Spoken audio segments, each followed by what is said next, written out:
Rarement dans l'histoire de l'humanité, on a autant parlé de la fin des temps comme maintenant. En raison des pandémies, des rumeurs de grandes guerres, des signes apparus dans le ciel et du refroidissement du cœur des gens, le retour du Christ a été un sujet fréquent tant parmi les chrétiens que sur Internet. Il se trouve que beaucoup profitent de cette agitation mondiale à cause du nouveau coronavirus et d'autres événements qui se produisent autour du monde pour lancer de fausses prophéties ou dénaturer des passages bibliques concernant la fin des temps, simplement pour gagner plus de followers sur leurs réseaux sociaux ou simplement pour propager la peur parmi les gens.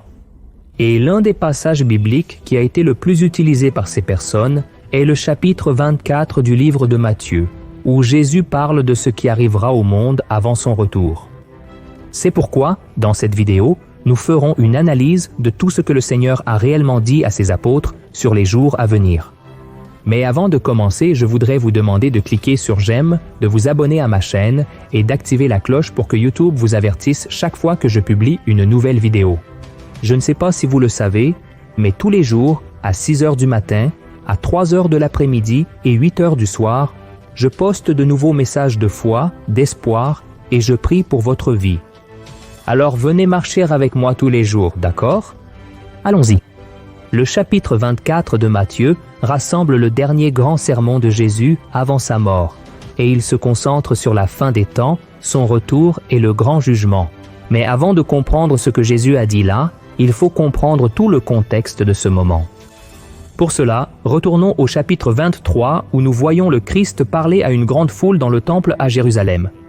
À ce moment-là, Jésus critiquait l'attitude des pharisiens et des maîtres de la loi qui prêchaient, mais ne vivaient pas ce que la parole de Dieu dit. Ensuite, il a adressé des paroles sévères au peuple juif. Voyons ce qu'il a dit. « Jérusalem, Jérusalem, toi qui tues les prophètes et lapides ceux qui te sont envoyés. Combien de fois ai-je voulu rassembler vos enfants, comme la poule rassemble ses poussins sous ses ailes, et vous n'avez pas voulu. Voici, votre maison vous sera laissée déserte, car, je vous le dis, vous ne me verrez plus désormais, jusqu'à ce que vous disiez, béni soit celui qui vient au nom du Seigneur. » Et juste après cela, le chapitre 24 commence en racontant que Jésus a quitté le temple avec ses disciples, et, au ton de sa prédication là-bas, il était très probable qu'il était encore en colère contre l'infidélité et le manque de foi des Juifs. Alors, quelques minutes plus tard, il commence à prophétiser en disant que rien de tout cela ne resterait debout et que le temple serait bientôt détruit. Les disciples sont alors devenus curieux de cette prophétie et dès qu'ils sont arrivés au mont des Oliviers, ils ont demandé au Maître quand cela se produirait et quels seraient des signes qui indiqueraient son second retour sur terre. Alors Jésus s'est assis comme d'habitude et a commencé à expliquer à ses brebis tout ce qui allait arriver au monde jusqu'à la fin des temps. Ce passage est également connu sous le nom de sermon prophétique, et la majeure partie de cette prophétie est également rapportée dans Marc, chapitre 13. Eh bien, maintenant que nous avons compris tout le contexte dans lequel le chapitre 24 de Matthieu a été écrit, analysons son contenu. Ces passages sont difficiles à interpréter car, en plus de leur langage symbolique, ils traitent d'une série d'événements, et c'est pourquoi beaucoup de personnes prennent certains extraits de ce discours de Jésus, les interprètent mal et finissent par transmettre des messages incomplets ou même erronés aux autres. C'est pourquoi, dans cette vidéo, nous allons analyser 3 points importants sur la prophétie de Jésus concernant la fin des temps. Premièrement, nous devons réfléchir à qui ce message a été adressé. La grande majorité des gens croient que les paroles de Jésus qui se trouvent dans Matthieu chapitre 24 ont été dites à son Église, mais ce n'est pas vrai, elles ont été adressées aux Juifs. À ce moment-là, l'Église du Christ était encore un mystère. Elle ne serait incluse dans l'action de Dieu qu'à la Pentecôte et a été révélée plus tard à travers les lettres de l'apôtre Paul. Comprenez-vous? Il faut donc préciser que les événements prophétisés par Jésus dans ce chapitre concernent uniquement la situation des Juifs pendant la grande tribulation avant son retour. De plus, le chapitre 24 de Matthieu traite des faux prophètes et des faux Christ qui surgiront pour tromper le peuple, et contrairement à ce que beaucoup de gens imaginent et prêchent dans les églises actuellement, ces personnes soulevées par Satan représentent un danger pour Israël. qui ne croient pas que Jésus est le Messie et qu'il est déjà venu au monde une fois. Et nous qui sommes l'Église du Christ, nous devons nous préoccuper davantage des faux maîtres, faux apôtres et faux prédicateurs, en plus de savoir discerner les esprits, afin qu'aucun d'eux ne nous éloigne des voies du Seigneur. Amen. Et une autre preuve que les Juifs sont la cible de la prophétie du Christ concernant la fin des temps se trouve au verset 15, lorsque Jésus parle du sacrilège terrible ou dans certaines autres versions de la Bible, il parle de l'abominable désolation. Ici, Jésus parle de la terre juive, du temple et des sacrifices que Daniel avait déjà prophétisés il y a longtemps. Et notez également qu'au verset 16 de Matthieu chapitre 24, Jésus a dit que ceux qui sont en Judée doivent fuir vers les montagnes, et cela concerne clairement Israël, car dans tout le Nouveau Testament, il n'y a pas un seul passage où Jésus ou l'un de ses apôtres demande à l'Église de fuir vers les montagnes. Et enfin, de la même manière, nous voyons que le texte parle encore du sabbat, qui est lié aux coutumes et aux lois des Juifs, et apporte également la parabole du figuier, qui est une représentation symbolique de la nation d'Israël. Avez-vous compris? Le deuxième point que nous devons analyser, c'est quand cette prophétie de Jésus commencera à se réaliser. Dans Matthieu chapitre 24, verset 36, Jésus a déclaré que personne, ni les anges du ciel, ni lui-même à ce moment-là, ne savait le jour et l'heure où cette prophétie se réaliserait. Seul Dieu le savait, mais il a clairement indiqué que cela se produira lorsque le monde s'y attendra le moins. Voyons ce qu'il a dit à ses disciples. « Comme au jour de Noé, ainsi sera l'arrivée du Fils de l'homme, car dans les jours précédant le déluge, les gens mangeaient et buvaient, se mariaient et se donnaient en mariage, jusqu'au jour où Noé est entré dans l'arche et ils n'ont rien remarqué, jusqu'à ce que le déluge vienne et les emporte tous. Il en sera ainsi à l'arrivée du Fils de l'homme. » Mais même sans connaître la date exacte du début des événements qui marqueront le retour du Messie au peuple juif et l'établissement de son royaume ici sur terre, le passage nous montre que la prophétie commencera à se réaliser pendant les 7 années de tribulation, qui sera la dernière des 70 semaines prophétisées par Daniel. Et une chose intéressante de cette prophétie de Jésus est que tout est lié à ce que l'apôtre Jean a enregistré dans les chapitres 6 à 19 du livre de l'Apocalypse. Je ne sais pas si vous le saviez, mais c'est ce que nous allons analyser à partir de maintenant. Beaucoup croient que l'Église du Christ ne passera par aucun de ces événements, car elle aura déjà été enlevée, gardée de l'heure de l'approbation, comme il est écrit dans l'Apocalypse 3:10. Alors, allons-y. Dès le début de Matthieu 24, Jésus parle de la première moitié de la 70e semaine de Daniel. Au verset 8, Jésus a dit que tout cela sera le début des douleurs. Et ces douleurs ne parlent pas d'une époque quelconque. Elles définissent le début du temps de la tribulation qui est comparé dans la Bible aux douleurs de l'accouchement d'une femme enceinte. Le début des douleurs sont les 3 premières années et demie du temps de la tribulation pendant lesquelles le monde sera gouverné par l'Antéchrist, et tout comme il y a des étapes initiales et finales dans les douleurs qui précèdent un accouchement, ces dernières années se divisent également en 2 étapes de 3 ans et demi. Et remarquez qu'il y a un lien entre les paroles de Jésus dans les versets 4 à 8 avec l'Apocalypse chapitre 6, où le Seigneur ouvre les sceaux et commence à verser son jugement sur la terre. Analysons maintenant. Par exemple, dans Matthieu chapitre 24 verset 5, Jésus avertit les Juifs au sujet des faux Christ qui tromperont beaucoup. Exactement ce qui va se passer lorsque le premier sceau sera ouvert et que l'Antéchrist surgira pour tromper les gens et les dominer. Voyons ce que la Bible dit. « J'ai observé quand l'agneau a ouvert le premier des 7 sceaux.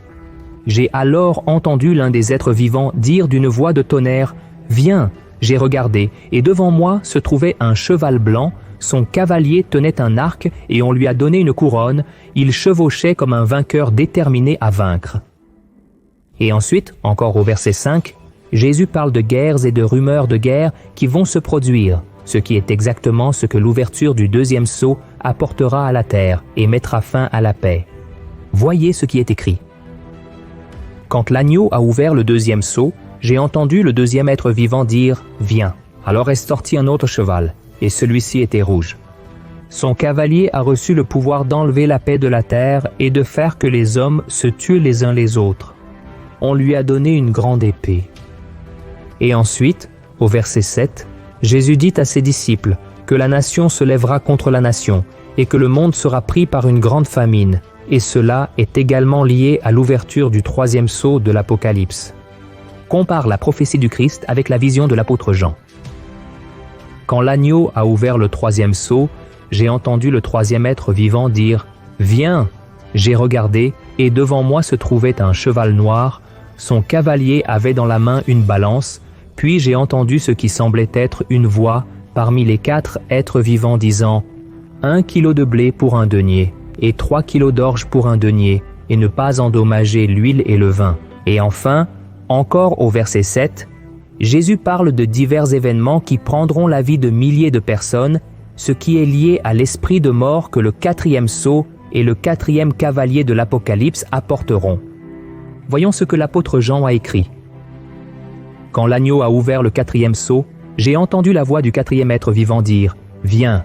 J'ai regardé, et devant moi se trouvait un cheval jaune. Son cavalier s'appelait la mort, et Hadès le suivait de près. Ils se virent donner le pouvoir sur un quart de la terre pour tuer par l'épée, par la famine, par la peste et par les bêtes sauvages de la terre. Et ça ne s'arrête pas là, frères. Dans les versets 9 à 28 de Matthieu chapitre 24, Jésus commence à prophétiser sur ce que sera la seconde moitié de la 70e semaine de Daniel, c'est-à-dire les 3 dernières années et demie avant son retour. Selon la prophétie du Christ sur la fin des temps, beaucoup mourront en martyrs à cette époque, ce qui est lié au 5e sceau de l'Apocalypse. Des choses étonnantes et de grands signes dans le ciel, avec l'ouverture du 6e sceau, annonceront l'arrivée du grand jour de la colère du Seigneur. Beaucoup se trahiront les uns les autres en Israël. De plus, la tromperie et l'impiété s'accroîtront fortement. L'amour se refroidira, signifiant que beaucoup abandonneront leur foi. Mais Jésus a également assuré que celui qui persévère en lui jusqu'à la fin verra son retour et participera à son règne de 1000 ans. Et un autre point important révélé par Jésus aux disciples a à voir avec la prédication de l'évangile du royaume dans le monde entier. Mais il ne doit pas être confondu avec l'évangile de la grâce qui est annoncé actuellement. L'évangile du royaume est le message qui sera transmis au temps de la tribulation par le reste et par les 144 000 scellés du peuple d'Israël, attirant l'attention sur le retour de Jésus qui viendra alors établir son royaume comme nous pouvons le voir dans l'Apocalypse chapitre 7. Et maintenant, j'aimerais revenir avec vous sur le verset où Jésus parle de l'abomination de la désolation ou du sacrilège terrible que j'ai expliqué au début de cette vidéo, parce que beaucoup de gens croient que cette prophétie s'est déjà accomplie en l'an 70 après Jésus-Christ, lorsque l'Empire romain a détruit le temple. Ces érudits de la Bible affirment que ce passage a à voir avec les paroles de Jésus, qui a dit qu'il ne resterait pas pierre sur pierre du temple de Jérusalem. Mais la prophétie ne s'est pas accomplie là avec l'action des Romains.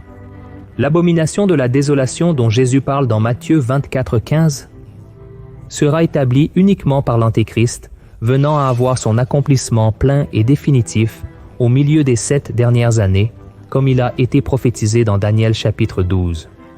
Cette prophétie de Daniel est clairement pour la grande tribulation, se référant à une période de grande angoisse comme il n'y en a jamais eu auparavant pour le peuple juif. Et le troisième point que nous devons analyser, quel message cette prophétie de Jésus nous apporte aujourd'hui? Comme nous l'avons vu auparavant, la prophétie du Christ concernant la fin des temps n'a pas été faite pour nous chrétiens, mais ce n'est pas pour cela que nous devons l'ignorer. Au contraire, tout ce qui est enregistré dans Matthieu chapitre 24 est un avertissement pour nous tous, parce que si la fin des temps est proche, le temps de l'enlèvement l'est aussi. Mes frères, notre monde est très perturbé, il est inquiet, il y a des conflits dans de nombreux pays, et à tout moment la terre pourrait être prise par des guerres dévastatrices. De plus, une grande partie de l'humanité souffre de faim, les phénomènes et catastrophes naturelles sont de plus en plus présents et de grandes pandémies tuent des millions de personnes. De plus, beaucoup de chrétiens sont déjà persécutés pour leur foi en Jésus et beaucoup sont trompés par des personnes soulevées par le diable. Enfin, la terre souffre de ces douleurs comme une femme souffre lorsqu'elle est sur le point d'accoucher. C'est pourquoi, mon cher frère et ma chère sœur, soyez prêts, ne laissez pas l'ennemi vous distraire avec les plaisirs de ce monde ou ébranler votre foi, d'accord? Au lieu de cela, continuez à suivre Jésus, car il est le seul qui peut vous sauver et garantir votre demeure avec lui pour toute l'éternité. Amen. Je suis le pasteur Antonio Junior. Si vous avez aimé ce message, partagez-le avec vos amis, votre famille, et je vous attends ici dans la prochaine vidéo. Que Dieu vous bénisse.